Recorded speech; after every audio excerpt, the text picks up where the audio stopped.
Breaking news చూస్తున్నాం. నిజామాబాద్ జిల్లాలో భర్తను చంపిన భార్య.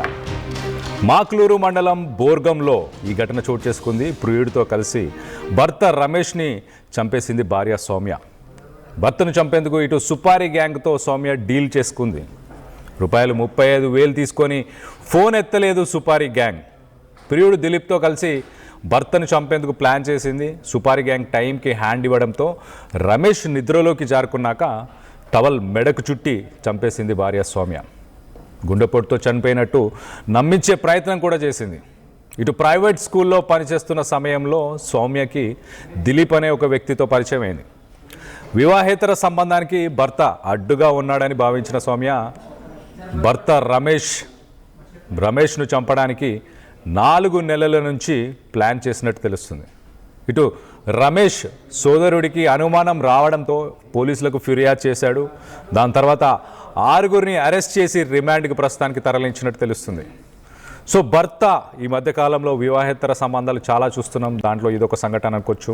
ఇటు నిజామాబాద్ జిల్లాలో ఆ పరిసర ప్రాంతాల్లో ఉన్న వాళ్ళంతా ఒక్కసారి షాక్ అయ్యారు. ఇటు సౌమ్య తన భర్త అడ్డుగా ఉన్నాడు.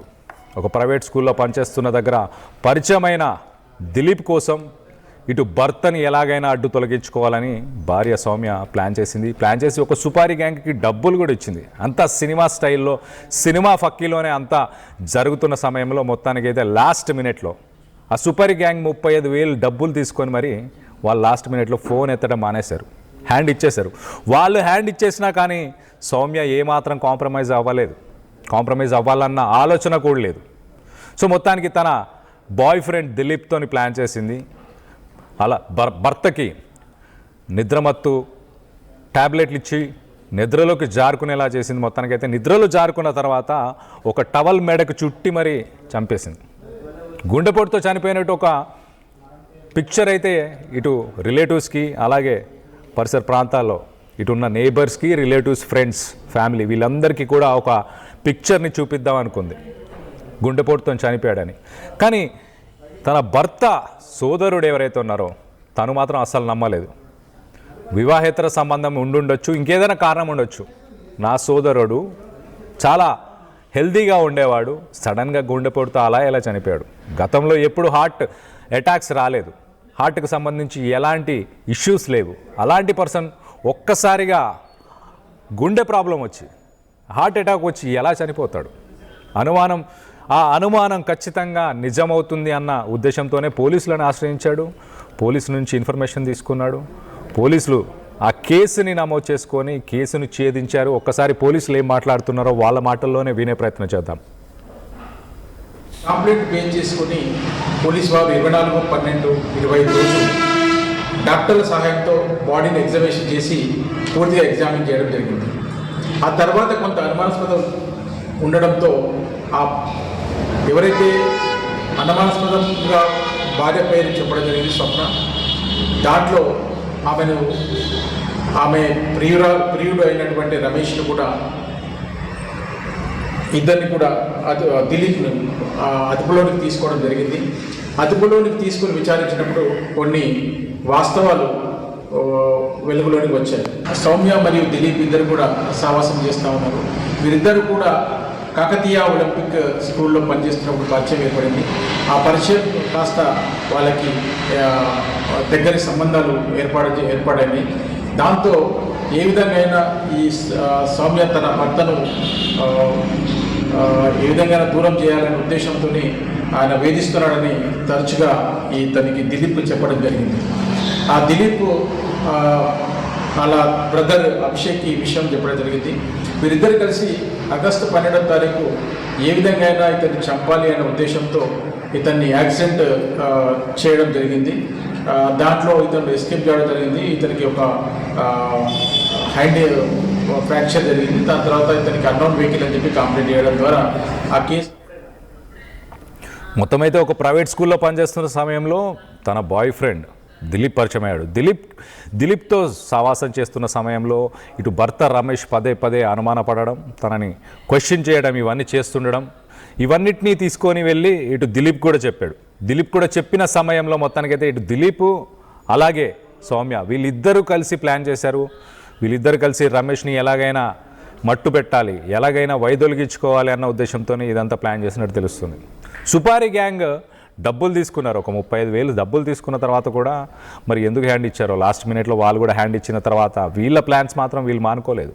4 నెలల నుంచి పకడ్బందీగా ప్లాన్ చేశారు.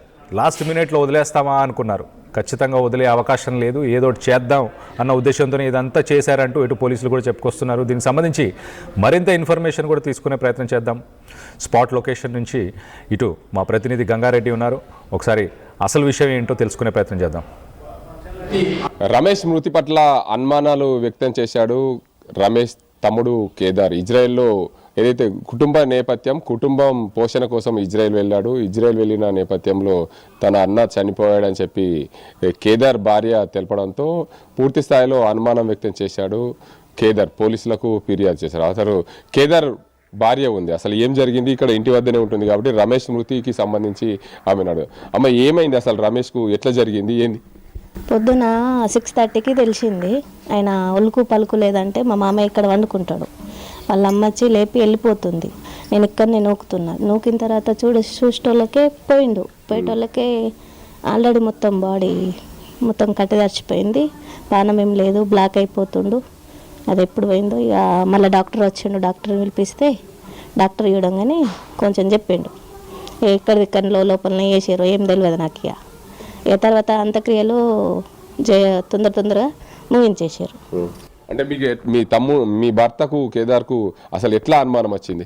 డాక్టర్ చూసిండు కదా, డాక్టర్ చూసిన తర్వాత చెప్పిండు ఒక మాట, ఇది సూసైడ్ అమ్మానంటే లేదు సార్, ఆ డాక్టర్ హార్ట్ అటాక్ వచ్చింది, నైట్ వచ్చిందా ఎప్పుడు వచ్చిందో నేను గమనించలేదు అన్నట్టు చెప్పింది. అప్పుడు మేము అదే అనుకున్నాం, నాకు అంత ఆలోచించలేను, అదే షాక్ అయినాం మేము అంతే.